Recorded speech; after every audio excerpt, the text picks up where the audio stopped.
Well, good morning, everyone. Blessings to you on this Monday morning. I hope you are keeping well. I just wanted to let you know that the devotions over the month of April will be every other day. So you'll get one on Monday, Wednesday, and Friday. And then in May, as we go into May, we'll be going to be doing it on Tuesdays and Thursdays.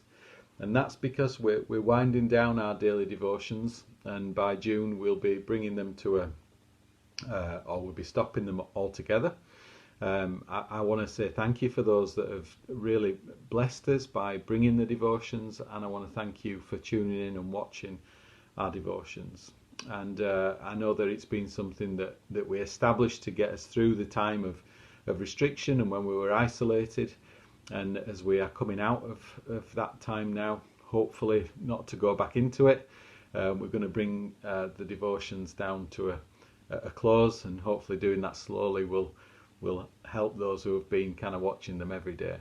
But it's been a blessing of a time. It's been a blessing to be able to do the devotions, and I know from the comments and conversations that I've had, it's been a blessing to others. So thank you for your support, all those who have supported us in the devotions. So my devotion this morning, just wanted to share a quick verse with you from Isaiah 26. We covered it in a devotion last week at college, and there was a verse that just really stood out to me, and it stood out because it talks about peace, and peace is something that we really need, the peace of God, and Jesus is the Prince of Peace. And you know, in times that are difficult, when we face challenges, when we're in the middle of a storm, peace is something that we can lose quickly. And just as we continue through these times that we live in, whether it's personal challenges that we face, or we look around the world and we can see the horrors sometimes and the difficulties that are going on, peace can be something that we lose. So just this one verse hopefully will help us to regain that peace. And it says in Isaiah 26 verse 3, "You," that's the Lord, "you will keep him in perfect peace whose mind is stayed on you, because he trusts in you."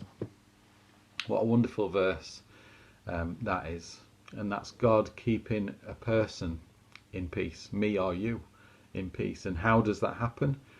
If we keep our minds stayed on him. And how do we keep our minds stayed on God?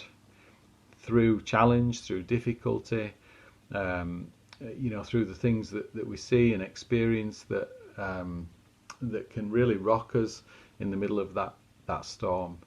How is it that we can keep our mind on him? And it is when we can trust in him.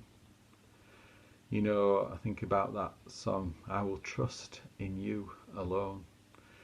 And often we have misplaced trust. We may not even be aware that we've got our trust in certain things, and it's only when they're removed. Maybe that can be a relationship, maybe it's finances, maybe it's health, maybe we find our trust or our security in other places. But we need to trust the Lord in all things.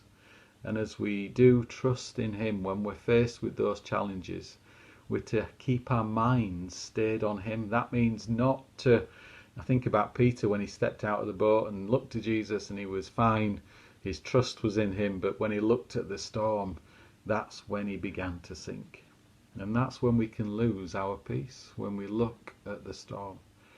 So I just want to encourage you to maybe think about what you're trusting in, and if that's not God, then change that and make sure that you are putting your trust wholly in him.